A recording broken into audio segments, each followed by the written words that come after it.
Hello, I am Solaj Alfred. Welcome to the Hts Epoll. It's your opportunity to weigh in on the most pressing issues of the day. The Epoll is brought to you by the Labrie Cooperative Credit Union.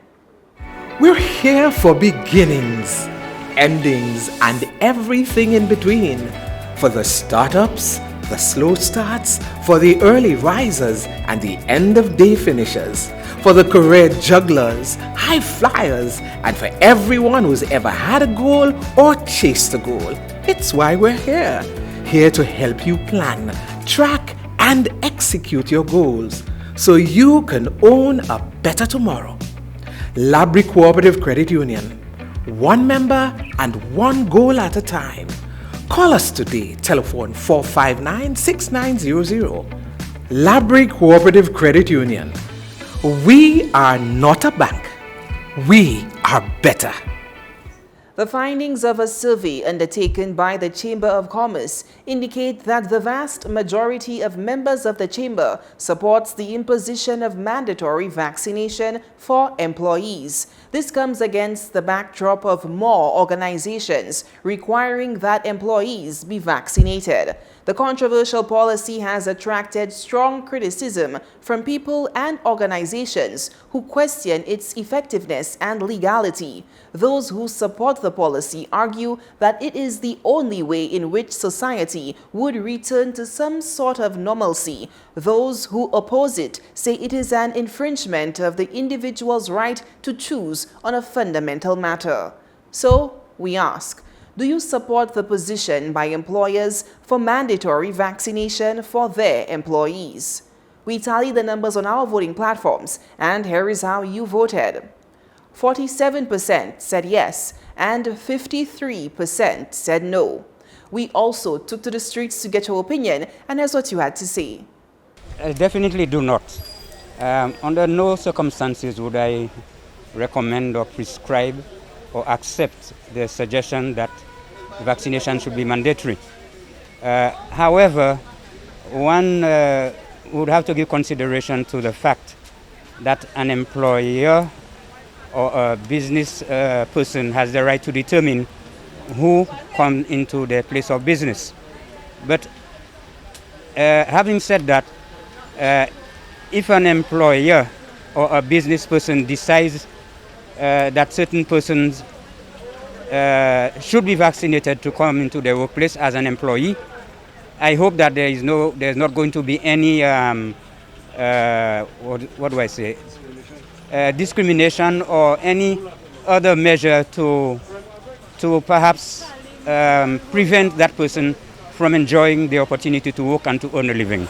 Well, in spite the chamber conducted a survey, I believe everybody has their choice, so they should give the workers at the end of the day the choice to choose whether they want to get vaccinated or not, because they tried the same in Guyana and it didn't work. And what happened is that the people were boycotting the businesses that was only allowing vaccinated people to come. So I don't think it will work. No, despite of the chamber survey about mandatory vaccine for workers, I don't support it. Because I know it is discrimination. I know we should give people choices because everybody has a choice to decide what they would like to do. In spite you are the chamber, you are someone that employ people, but you give the employee that level of respect. Because I think if you do that, it augurs well. Because when you have mandatory, I don't think it should be mandatory. People should have choices. In spite of the Chamber of Commerce comes out with their survey and said that 65% support. I am saying that I'm not in support of the vaccine. I'm not telling other people do not take it, but why would they want to force the workers to take the vaccine if they do not want to take the vaccine?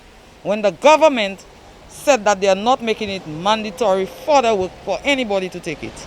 Because you have to respect an individual's right whether to choose to be vaccinated or to remain unvaccinated. That would be the right of the individual.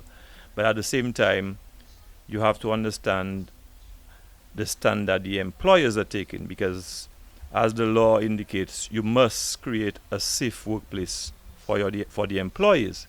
But in creating a safe workplace, it may mean that you do not want the unvaccinated now to come to or to occupy the same workspace as the vaccinated ones. Because what would happen? Because if I am vaccinated, do I want to work in the same space with someone who's unvaccinated? So what does the employer do? So if it is the policy of the employer to only have vaccinated persons, then the unvaccinated will have to choose whether they want to get vaccinated in order to remain in employment or to remain unvaccinated but unemployed. Thanks for those responses. Now to our new discussion. The use of ivermectin has been discredited as a drug for both the treatment and cure of COVID-19. The findings of a number of recent studies from Brazil, the United States, the United Kingdom, as well as results of reports from the World Health Organization and the Food and Drug Administration point to a lack of evidence for the effectiveness of ivermectin for the treatment and cure of the COVID-19 virus. However, ivermectin continues to enjoy strong support among a significant portion of the population in both developed and developing states. So, we ask, would you take ivermectin to help prevent or cure COVID-19? Voting is easy. Just log on to htsslucia.org or Facebook at HTS St. Lucia Official and vote. Remember, our Epoll team is always on the go to get your responses as well. Watch the HTS News Force from 7 p.m. for the results and a new discussion.